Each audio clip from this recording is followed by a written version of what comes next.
At 900 local time, black smoke drifts over the Gulf of Oman. A single frame from an A-18E gun camera freezes on the screen inside the carrier's Combat Information Center. An Iranian Su-35 is tumbling through thin blue haze, breaking apart at 22,000 feet. Fragments spin off like coins, the fuselage aflame. Another aircraft limps toward the coastline trailing fuel, its afterburner dead.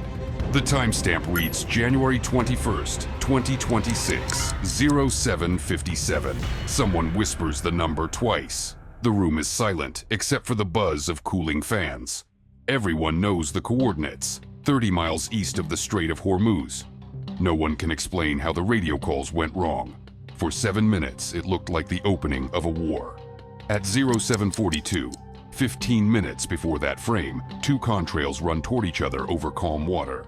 An American A-18E from VFA 147 is flying CAP at 30,000 feet, 480 knots, heading 270, 90 miles east. An Iranian Su-35 climbs through cloud layers, radar on standby, speed 0.95 Mach. The distance closes fast, roughly 900 knots of combined velocity.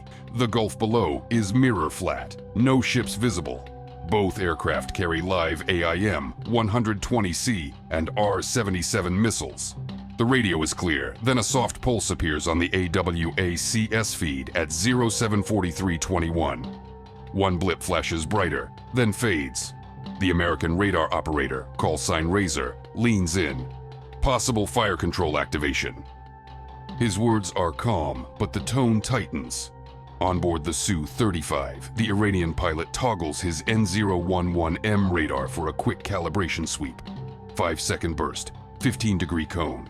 His altimeter shows 31,200 feet, course 091. The calibration pulse is routine, but the American E-2D's sensors catch the spike as a lock on signature. At 074330, Razor marks the signal hostile and relays lock detected, range 70. The command channel echoes confirmation before anyone checks frequency coding. Standard procedure demands defensive maneuver. The FA-18's pilot, call sign Ryder, banks left to bearing 210, dropping to 27,000 feet. A second passes. On the Iranian scope, that turn looks like a pincer move. The Su-35 answers with a climb. Both airframes now believe the other has gone offensive. At 0744, the visual merge begins. Sunlight glints off canopies. The two fighters pass within 900 meters, closing at supersonic relative speed. The Americans' targeting pod shows the Su-35's twin rudders flash silver for half a heartbeat before it rolls hard right. Ryder's G-meter spikes 6.5. He calls, "Defensive break, bandit close." His RWR beeps short, high-pitched. The tone is ambiguous. Could be range gate jitter, could be missile radar. The Iranian pilot sees the FA-18's belly flare as it dumps chaff. He interprets it as launch prep. The Su-35's throttle pushes to military power, climbing through thin air at 0.98 Mach.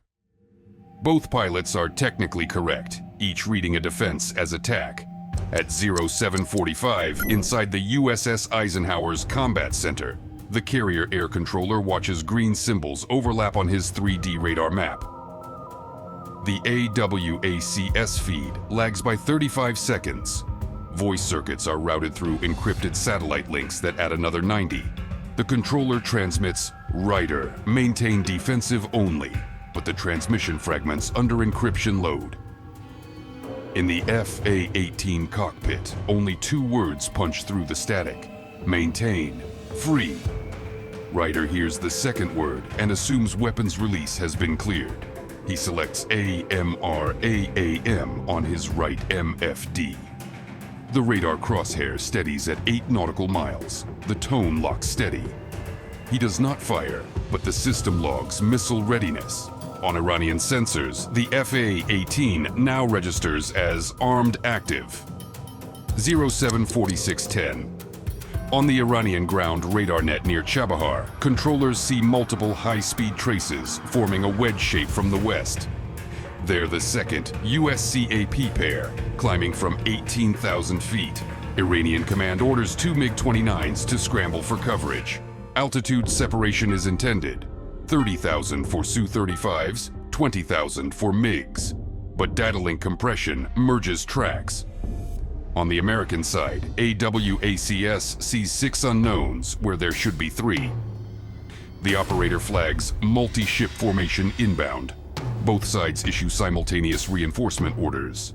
The airspace between latitude 25.8 north and 57.4 east fills with overlapping transponders, interrogations, and radar noise. Everyone believes the other side has multiplied. At 0747, the first false confirmation loop closes. The Iranian Su-35 receives uplink data labeling the FA-18 group as offensive pair. The FA-18 flight gets a mirrored warning, 2 hostiles increasing speed. Defensive formation dictates spacing of 1 mile at 27,000 feet.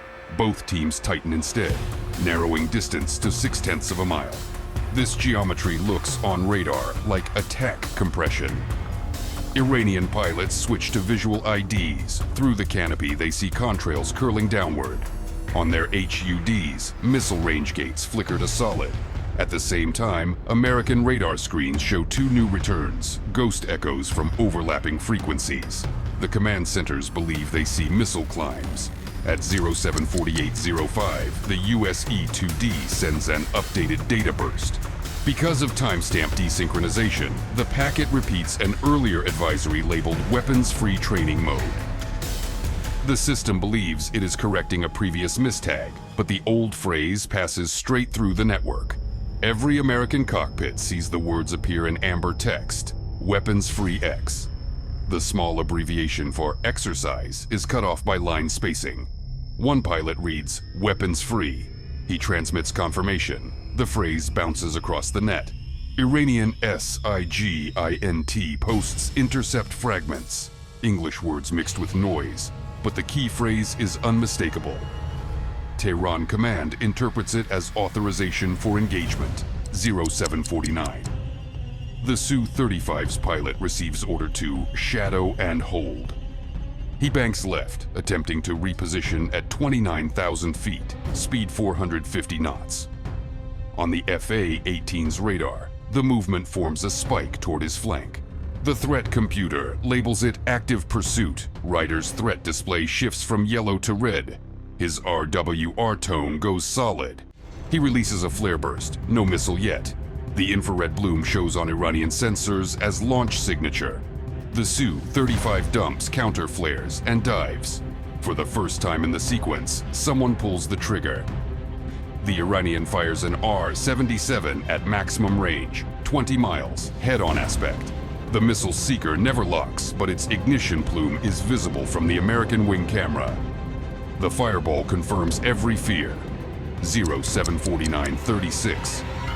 A bright dot streaks across the horizon at Mach 3, then fizzles. The missile loses lock and detonates short, scattering fragments across empty air. Shockwaves reach the FA-18's hull a second later, a dull metallic thud. No damage, but the defensive instinct is irreversible. Ryder squeezes the trigger. One AIM-120C launches, engine roaring white against the blue. For 8 seconds, both sides are firing into vacuum, each believing they're seconds from being hit. The countdown to control collapse has started. 0750. The American missile tracks cold, missing by hundreds of meters and self-destructing over open water. Iranian radar treats its disappearance as impact. Ground command believes a jet has been lost. They dispatch 2 more fighters. On board the carrier, operations logs mark 1 hostile destroyed. Celebrations last 30 seconds until AWACS returns an all-green air picture. No wreck confirmed. Confusion grows. Reports contradict. Meanwhile, 4 Iranian aircraft climb through 25,000 feet, forming a defensive box around their Su-35. American reinforcements, 2 more FA-18S from VFA 136, rise to 32,000 feet to provide top cover. The sky is now filled with 10 armed aircraft across 20 miles, 075110. Communications delay has stretched to 2 minutes. The carrier's comms chief notices mismatched timestamps. 074902 logs appear as 075114 on his console. He realizes the synchronization loop is broken, but any correction would force system reboot, cutting the tactical net for 3 minutes. He holds off. In the air, pilots continue to act on stale orders. The Iranian lead calls for radar silent running, but his wingman's system still transmits ping intervals every 6 seconds. The American radar interprets this as continued lock. Defensive ECM pods begin transmitting white noise across X-band. The spectrum analyzer on the Su-35's dash blooms red. To him, it looks like jamming before missile launch. 0752. The airspace shrinks. Altitude spread reduces to less than 3,000 feet. Every cockpit alarm screams proximity. The G-forces mount. At these speeds, around 500 knots, closure times are measured in heartbeats. The Iranian MiG-29s sweep from the south, turning 340 bearing at 24,000 feet. The U.S. top cover flight descends slightly, trying to regain radar lock. On ground radar near Bandar Jask, the overlapping icons merge into a single mass 20 miles wide. Analysts can't separate friend from foe. The command posts on both sides freeze. No one can tell who is attacking whom. 075330. One of the MiGs loses altitude discipline and cuts through the American formation at 25,000 feet, missing a Hornet by 600 feet. The turbulence rattles both jets. The American pilot reflexively rolls and dumps another flare. The MiG pilot sees the glow and panics, ejecting counterflares and diving. The bright signatures multiply on every radar screen. Commanders interpret them as missile detonations. Both networks report multiple impacts.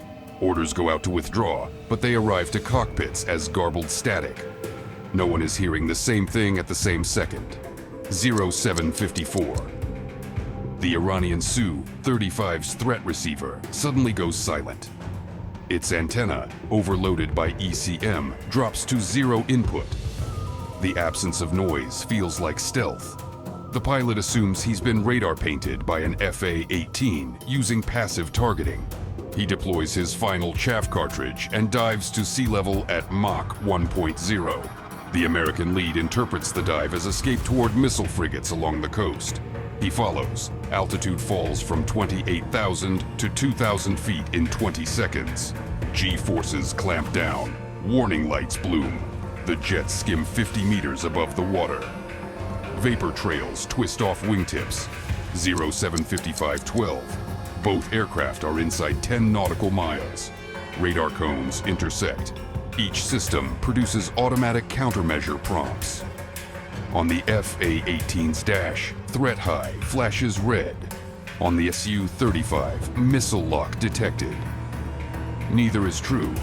The algorithms are reacting to each other's jamming pulses. Both pilots squeeze triggers simultaneously. 2 missiles leave rails, one eastbound, one westbound. The American missile burns out early. The Iranian missile loses tracking when its seeker blinds on the sea surface. For 5 seconds, the sky flashes with 2 brief arcs of fire, then silence. 075518. The 2 missiles pass within 300 meters of each other before self-destructing. Shrapnel scatters into spray columns 50 feet high. A single piece slices the Su-35's right stabilizer. The jet jerks left, trailing smoke. The pilot fights for control at 400 knots, rolling level again, but losing altitude fast. His wingman reports strike. The American, unaware of the fragment hit, breaks off and climbs. His radar shows target lost. He assumes victory. Above them, AWACS reports both aircraft disappearing in clutter. 0756, Iranian ground control orders immediate retreat. The surviving fighters climb back toward 30,000 feet and head 090. The American formation maintains position at bearing 260, holding fire. Communication finally resynchronizes. Carrier command issues, cease engagement. The clock reads 075740. In that same second, the damaged Su-35 loses hydraulic pressure. At 4,000 feet, speed 380 knots, the pilot ejects. His parachute opens near the coastline, visible on thermal sensors as a faint white bloom. The aircraft impacts the water 12 seconds later, coordinates 25.7 north, 57.3 east, 0758 to 0800. The remaining aircraft disengage, each maintaining radio silence. A WACS counts 10 radar returns, separating west and east. The network stabilizes. The comms chief finally resets the encryption buffer. Timestamps align. Data flood back in. Flight logs, missile telemetry, RWR histories. Only then does command realize the engagement lasted under 15 minutes from first radar pulse to last detonation. None of it was authorized. The official summary will later read, unintentional limited exchange, 0805. Recovery crews from the Iranian Navy move toward the crash site. The parachute canopy drifts across the water like a small flag. American carrier groups hold position 60 miles away, no further radar emissions. On deck, ordnance teams inspect the Hornets. Each missile rail shows heat scoring. One launcher misfired, but self-destructed safely. The pilots stand by for debrief. The air still smells of jet exhaust from the earlier launch cycle. The adrenaline has not yet drained. 0830. Intelligence officers compare radar tapes. The desynchronization problem becomes obvious. Network drift of 2 minutes, 32 seconds. One technician replays the fragment where weapons-free exercise truncated to weapons-free. He rewinds 3 times, staring at the missing letters. The conclusion is mechanical, not human. The system had obeyed itself. At the same minute, Iranian analysts reached the same finding. The shared failure is identical across both data link systems, 2 separate architectures producing the same error pattern. 0900. Inside both command centers, identical still frames freeze on monitors, the same gun camera image of the burning Su-35. Coordinates match to within half a mile. 2 militaries thousands of miles apart now hold proof that automated logic almost triggered war. The image circulates through secure channels, uncaptioned. No one adds commentary. The clock in the upper corner still reads 075736. By 1000, the Gulf airspace is officially cleared. Commercial flights resume on Corridor G-668. The U.S. carrier remains on station. Iranian patrols continue inland, radar silent. Both governments issue brief statements about routine aerial interactions. None mention the weapons release. Within hours, analysts begin modeling the event as a systemic failure, not human aggression.